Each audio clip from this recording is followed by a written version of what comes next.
So, since it's an amalgamation, is it going to evolve into something completely different than what it is today? Because it is starting to really stretch across a lot of other areas of the insurance space.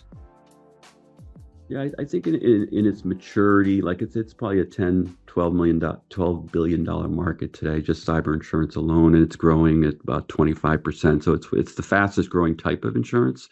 Yeah. Um, and you know, I would say that it's always evolving, and it's almost like it's past its teenage years. It's nearing end of adolescence at this point. And so it really, the focus is often not just on kind of tackling emerging new types of risk like AI, which it does, but it's also just trying to figure out how can these products be profitable? How Yeah. can they be priced right so people purchase and businesses purchase? These days, most corporates, multinational companies have some form of cyber insurance that they've purchased. And so there's near universal penetration for large companies. But as you go down into mid-sized companies and smaller businesses and then Yeah. families, it's less and less penetrated, right? Yeah. So the market is all about how do we get these products to, across the landscape of need, and at the same time, how do we manage catastrophic risk? So you see in the property and casualty insurance market, let's say you live in California, you have a damn hard time these days purchasing affordable insurance for your home, right? And it's because the insurance companies have been really burdened with wildfire risk and Mm. earthquake risk and all these risks that are really, they are very costly, right? Yeah. So cyber aggregation is probably the top concern in the insurance market today. And so what that comes down to is if there was a mass event, one event that caused tens of thousands or hundreds of thousands of businesses to have a cyber event at the same time. So let's say the power grid goes down or gets taken down. Adversarial government, takes action against the U.S. power grid is a good example. Yeah. So the insurance industry, like with terrorism, right? There's things that, like with flood, there's things that they can cover and kind of quantify and make profitable and provide good products for. And then there's a certain type of risk that gets too big. And Yeah. so right now the market is dealing with things like cyber warfare exclusions Hmm. and systemic risk exclusions. Yeah. And so really they're saying this product is good for these types of risks, but when it comes to mass events, we're having a real hard time digesting that as a market. And so, even the White House is involved, right? So the cyber insurance companies are meeting with the federal government and trying to figure out can the government step in? Can this be kind of a multivariate risk management approach where it's not just the insurance industry, it's the public sector, it's private companies, et cetera. Like they're all pitching in to better manage, especially against kind of these catastrophic risks. Yeah. Question for you, just for our audience clarification. Systemic risk, would that be like a crowd strike in your estimation Yeah, so situation? it's really, that's one example of a growing type of incident that we're seeing, right? So Okay. Uh-huh. one business goes down, and they are a B2B company in one way or another, business to business company, and all of their business customers are impacted. Yeah. And so it's almost like a domino theory, right? It's Yeah. like, we're seeing that more and more. That in itself is not necessarily systemic, Hmm. unless you're like a Microsoft or an Amazon or a company that is just so dominant in their market where they're near ubiquity. Yeah.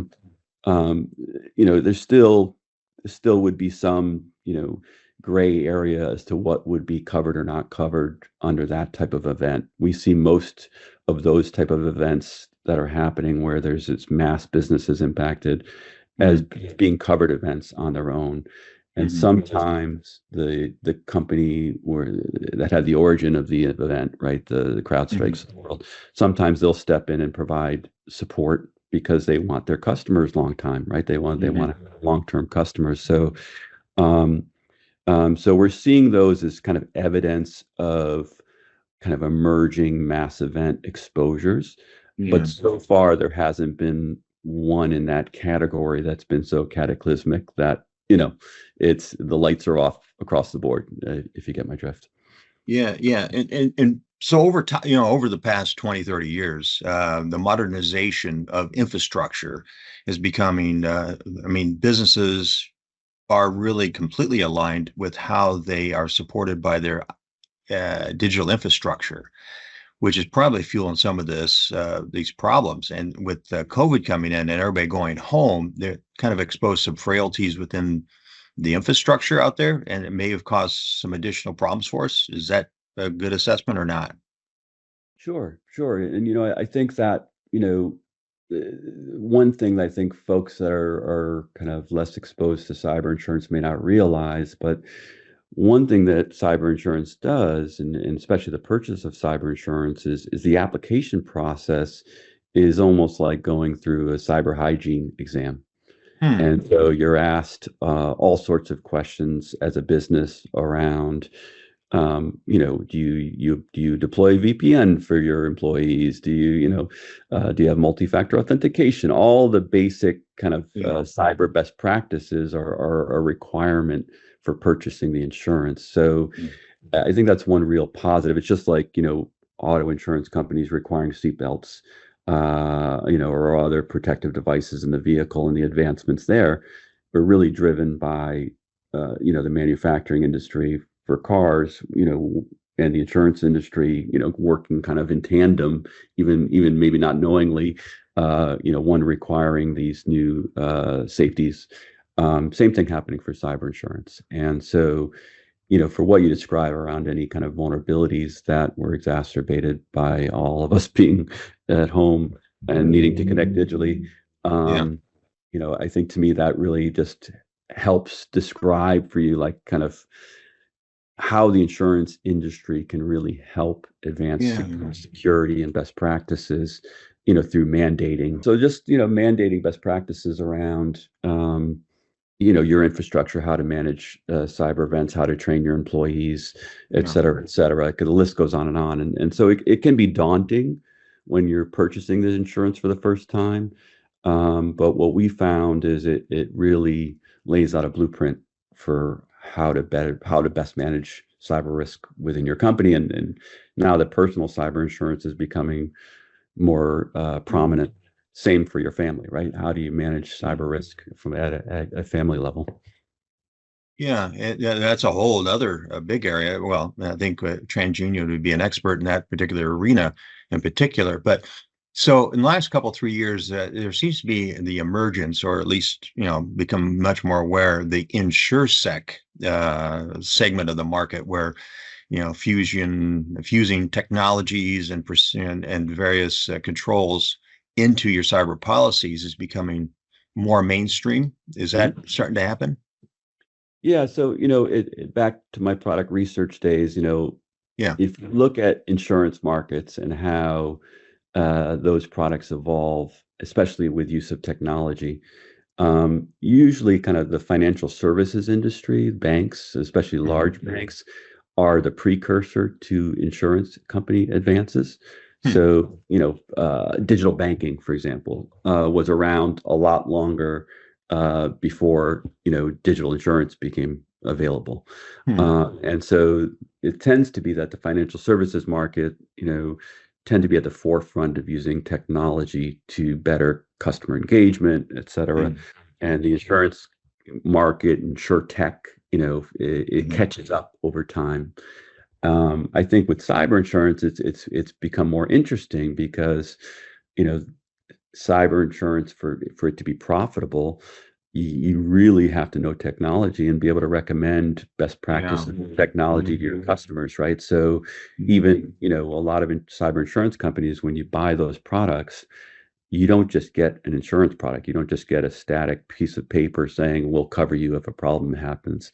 You get prophylactic support. You may get consulting on the front end of it, so you get some access to analytics that helps diagnose, let's say, your web exposure, your online exposure as a Yeah. business.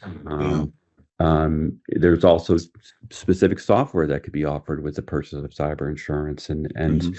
and then when it comes to the crisis side of things, there's all sorts of expert support that the insurance companies provide beyond just claims support. They're providing incident coordinators and forensic teams and Yeah. legal folks that are expert at privacy and data breach law. And so you're getting this kind of group of experts and support that, you otherwise probably wouldn't have access to or know how to quickly access in a crisis. And so, everybody has accountants and lawyers and doctors and what have you, all these professionals to help them through their normal risk of life. When it comes to cyber risk, you really, it's so new to people and businesses that they may not have those folks, in their stable, and ready when the event happens. And, the nature of cyber risk in general is, you really need to act swiftly, right? You need to, Right. get an understanding for what's happening quickly. And, but what we find is when we help businesses or people, and they try to fix it on their own, they tend to make matters worse, right? They tend to kind of Yeah. exacerbate the situation. So having that expert guidance right from the jump, in that crisis, is super important. And the insurance industry tends to, support that and pay for that as a part of the insurance product delivery. So Well, Matt, any other origin stories before I get to a couple other questions I have for you? sure, I think that, the identity itself. So when we expand into new markets in different parts of the world, Hmm. identity theft is a very common thing in the U.S., but it may not be so common in other parts of the world. So like in Latin America, when I was presenting 5 years ago, I would bring up identity theft, and they thought of it as identity crisis, like you're going through like a personality crisis. But the word identity itself is interesting. It means sameness or oneness, and it's a Latin derivation. And so the idea of uniqueness, each of us being unique, dates back for eras and eras and eras upon eras. And so now all that is in today's world is a topic we're talking about. It's, each of us has a unique perspective, right? Has a unique set of credentials, and that is what's being protected or being exposed or being misused, right? In all of this cyber warfare. So the the understanding of what is identity is expanding, right? Yeah. So now identity is all of our data, right? It's Yeah. not just Yeah. it's not just private personal information, right? It's information about us that we people can probably get access to relatively easy, like our email. But Yeah. your email address has become such an important credential. Your mobile numbers become such an important credential in verifying who you are when you're making transactions digitally, Yeah. that even public information has become really sensitive. And so the expansion of what identity means, personal, PII, PHI, what that means just keeps expanding and expanding. And if you think about it, you may look at it as like going into this saying it's getting smaller and smaller, because you only have a certain set credentials, right, that verifies who you are. Yeah. But when you really take a step back, you know, because of things like the pandemic, we're more and more digitally exposed. Our digital footprint is vastly expanded in the last 5 years. Yeah. We're on a device 9 to 10 hours a day on Yeah. average. Yeah. So it's nearly all of our waking hours is connecting to a interface, right? To a digital interface. So Yeah. so that exposure, it'll be interesting to see what happens over time, Yeah. because I think that we use these devices for basically, to make our lives easier, to make our lives better, more Yeah. satisfying, right? But Yeah. but oftentimes we don't think of the downside of that, and then kind of what we're accumulating, this debt that we're accumulating around all this information about us that's out there. Yeah. It is kind of scary sometimes, isn't it, Matt? Yeah, to me, it's the scarier part is not having eyes wide open. You know what I mean? The scarier part to me Yeah. is head in sand mentality, or it's never going to happen to me. And because when we see people calling, we handle thousands of incidents a year, and when we see somebody calling in with an event, they are blinkered. They are at wit's end. It's something that it's probably never happened to them before, most often, Yeah. Yeah. and it's a freak out moment. And Yeah. so, you know, the way I look at it is the folks that are more educated up front tend to be more level headed when those events occur. You're not going to eliminate these events from occurring, but you can better manage it. Just like the word cyber, you can steer the ship better, Yeah. as you go into it. We found, for example, in Northern Europe, we manage a lot of books of business in like the Netherlands, for example, or Sweden, and we found that on average, folks in that part of the world tend to be better educated when it comes to managing cyber risk. Huh. We've even found that like they tend to know how to take the right steps when an incident occurs, and are just more sober, I guess, in how they approach it. Yeah. And I'm generalizing, but we've just seen kind of patterns that it's less of a freak out moment and more of a, okay, I got to fix this. I got to address this one step at a time. Yeah, and one of the biggest areas I think we need to improve just on a global basis, I'd like your opinion on this, is the SMB space, small, mid-sized businesses, because a lot of times it's a small organization that's owned by someone. So it's a very intimate and personal type of a thing if there's a situation that happens. And they're also constrained on budgets and lack of education in many regards. Does that seem to match with what you experience? Absolutely. Like we actually divide our business in half, where we have our cyber solutions. We have a kind of a corporate version or large company version of those. And Hmm. then we have a more holistic, more kind of hand-holding version of Yeah. that for SMBs and for families. And yeah, it is kind of a head in sand mentality. It's a lack of investment.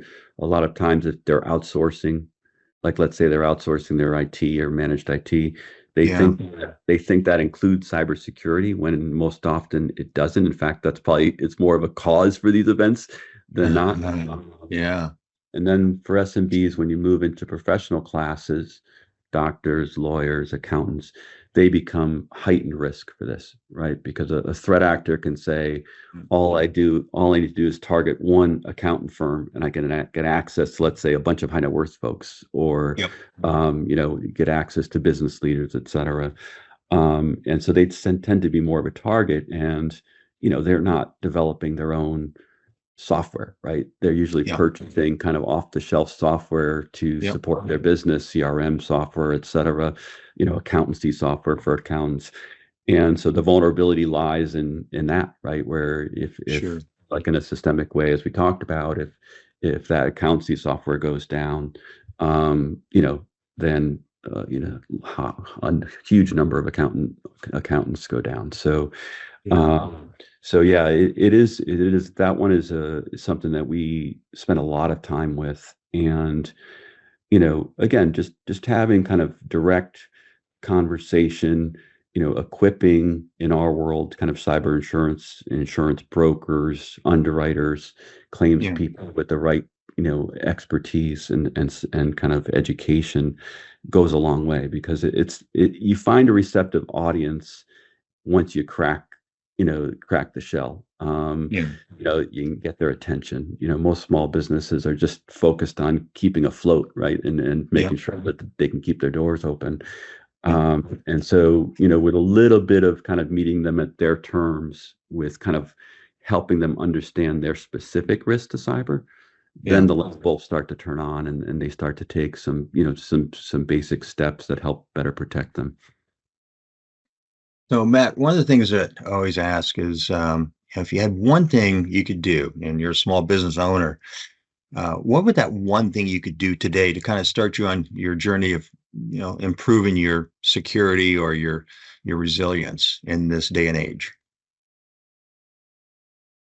Well, I mean, selfishly, I think purchasing cyber insurance, you can even get it at a relatively low limit or a low price, but Yeah. once you start down that journey, it helps with your risk profile and your risk management. But specifically, I would say this again, going back to what I said earlier, this is really a people problem. Mm, And mm, and I think that if you're a small business, you need to understand kind of where your sensitive information lies, what makes your business more at risk to cyber, and then how do you train yourself and your employees on how to manage that exposure. Because most often it's transactional, right? It's data's being exchanged, information's being exchanged, stored, transferred, and often the people are pushing the buttons, right? So yeah. how do you get your staff and yourself to understand the risk and take it seriously? Because this is all about reputation risk at the end of the Yeah. day. Yeah. And if your customers think you're being flippant with their data or just not really caring for their information, they can go elsewhere. And so Yeah. as things become more digital over time, this becomes your core reputation exposure as a business. And so it needs to be taken seriously. I'll tell you what, Matt, your insights and being a history major, you put that to good use in your career, sounds like. No, it's a lot of fun. It's a lot of fun. Well, thank you so much for joining us today, and you're welcome back anytime because I know this is going to help a lot of people have a better understanding of what they could do and what they should do in today's world. Well, happy to be back. Thanks so much, Jeff. I really appreciate it. Thank you very much, Matt. Today we have Matt Cullina, head of global cyber insurance business for TransUnion. That's our podcast for today. I'm Jeff Edwards for the Safe House Initiative. Thanks for joining us, and remember, be safe, be resilient, and be kind to each other. For more information about the Safe House Initiative, please use your mobile device to scan the QR code on the screen or send us an email at info@safehouseinitiative.org or visit us on our website, safehouseinitiative.org. We look forward to hearing from you.